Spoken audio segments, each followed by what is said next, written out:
Hello everyone and welcome back to the Great Book of Grudges. My name is Nathan and it's time to talk about a new legendary hero that joins the fray, ULRIKA MAGDOVA. This is a character that is available to both Kislev and the Empire. Yeah, a multi-purpose vampire who's got great range, is also anti-infantry, is a duelist, has access to just a bunch of different things.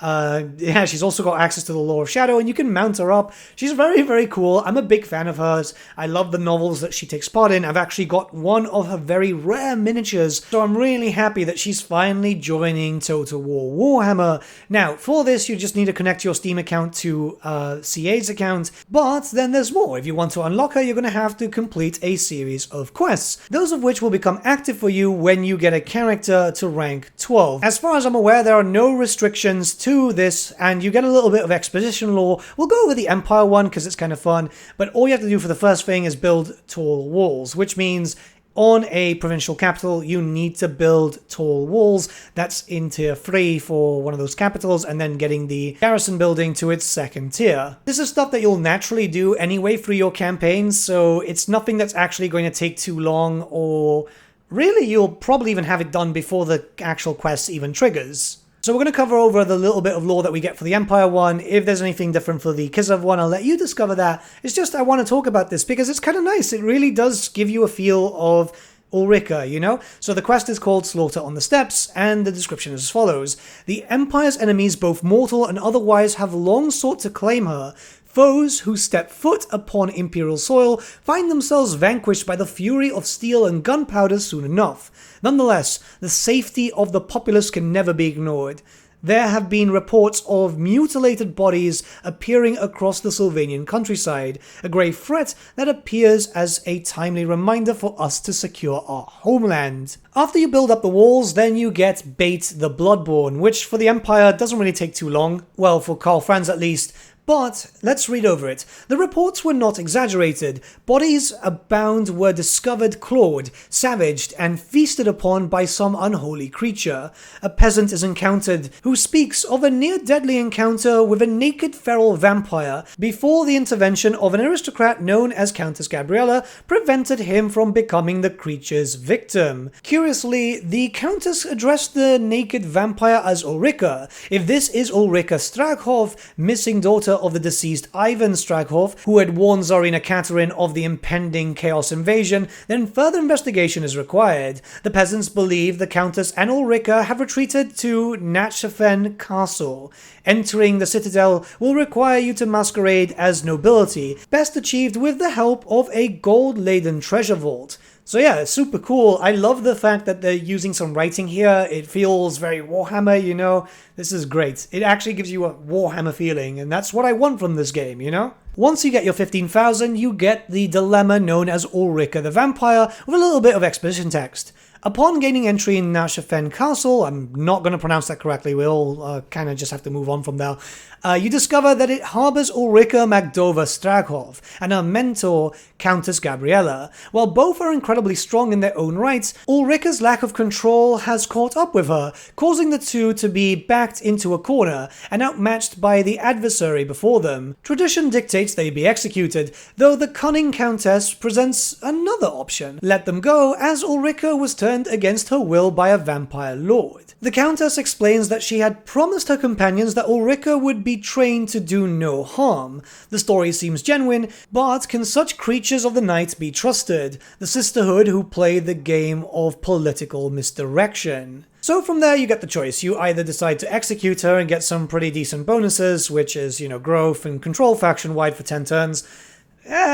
I mean, some people might want to do that, or you can decide to recruit her, and she'll spawn next to the character, as far as I'm aware, that leveled there. So right now, in this character, I've only got Karl Franz. She spawned right next to him, and that's perfectly fine.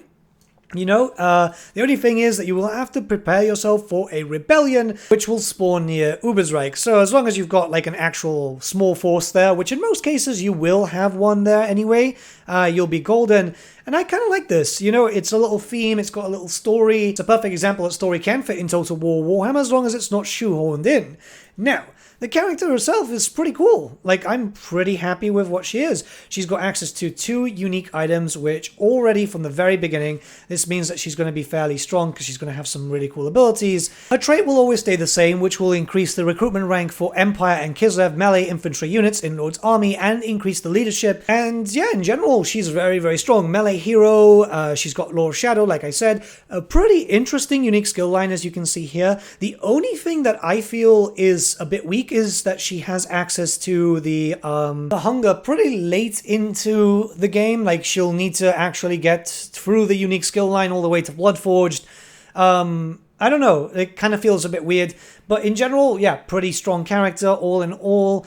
No complaints other than that, really. Like, stat-wise, she's pretty good. Her Arc of Fire is a full circle, and yeah, you know, 180 range is pretty damn good. She can do a lot of damage there. I'm not really using her as an archer. Yeah, I mean, it works when, like, the enemy's coming for you, but in most cases, I'm sending her to be quite aggressive. When speaking about the aggression stuff, it is very important to note a few things, though. Like, for example, if you're dealing with stuff that is going to be like a duelist, she is going to take a lot of damage, you know, bloodletters, stuff like that. But in general, she's super, super cool, and I think that's like the most important thing at the end of the day. She can fire whilst on the move, and I think that's also a really big benefit. Some cool animations, barring that when she's running, she looks a tad, like she's slouched.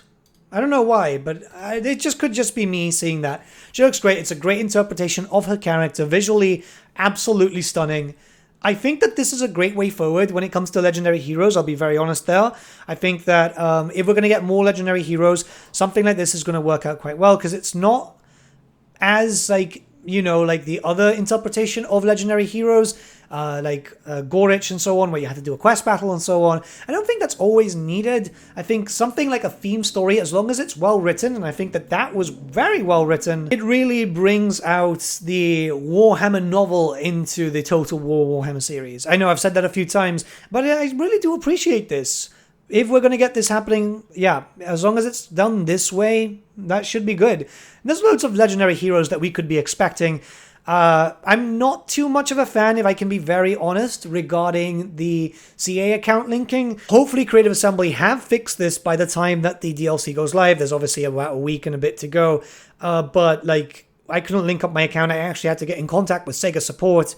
I'm just letting you guys know in advance, and if this does actually have that issue by the time that it goes live, I'll leave a link in the description to where you need to go just in case, yeah? But overall, I'm feeling very, very optimistic, and I think that's the most important thing. Yeah, let's see what the future holds with future legendary heroes, if this is going to be the new format. As far as we are aware, this is going to be the new format. But let me know what you guys think about ULRIKA in-game, how she looks, what her stats are, all the usual stuff in the comments below. Let's start a bit of a discussion. Again, at this point, I should still be live. There's going to be a lot of hours I'm going to be streaming, playing on twitch.tv/thegreatbookofgrudges, so you are more than welcome to join me and chat stuff and talk about lore. Until then, guys, have a great day, and I'll see you all again very, very soon.